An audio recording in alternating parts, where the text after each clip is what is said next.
જય શ્રી રામ, વંદે માતરમ। આજરોજ અમારી લાગણી પ્રદર્શિત કરવા આવ્યા હતા કે અમે રઘુવંશી એકતા લોહાણા સમાજનું હમણાં જ્ઞાતિ મહાપ્રસાદ કરીને લોહાણા સમાજના સેવાકીય કાર્યો ટિફિન સેવાના અમારા ગ્રુપ દ્વારા થાય છે। તો 2 વર્ષથી મારે પહેલાં મારા મમ્મીને પછી મારા વાઈફને 2 વખત ટિકિટ આપી। 3 વખતનો નિયમ છે, પણ 2 વખતની ટિકિટ હતી એટલે ત્રીજા ક્રાઇટેરિયામાં અમે આવી શકીએ।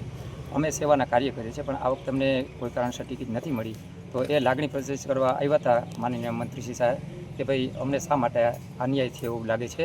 એટલે આ બધા અમારું ગ્રુપ છે, હજી ઓછા લોકો આવે છે, આખો સમાજ અમારા પાસે 200-400 લોકો આવવાના હતા। અમે કીધી સાહેબને રજૂઆત કરવાની છે મર્યાદિત સંખ્યામાં, અને પાર્ટી લાઈન મુજબ અમે રજૂઆત કરવા આવ્યા છે કે ભાઈ આ બાબતે થઈ શકે તો યોગ્ય કરવા નમ્ર વિનંતી કરવા આવ્યા। સાહેબે શું કીધું? સાહેબે પોઝિટિવ રિસ્પોન્સ આપ્યો છે કે જેટલું થઈ શકશે એટલું કરવા માટેની અમને ખાતરી આપી છે। ટિકિટની ફાળવણીમાં જે છે અમુક માપદંડ નેવે મૂકવાના અને અમુક જગ્યાએ અમલવારી થાય એવું માનો છો તમે ખરેખર? હા, એવું લાગે જ છે।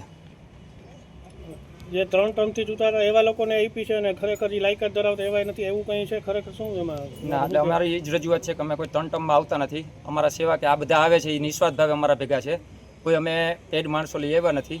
અમે નિસ્વાર્થ સેવા કરીએ છીએ એટલે જ આ બધા ભેગા થઈને અમે રજૂઆત કરવા આવ્યા છે। અમે લાગણી પ્રદર્શિત અમને શા માટે આ સેવા કરવાથી અટકાવવામાં આવે છે।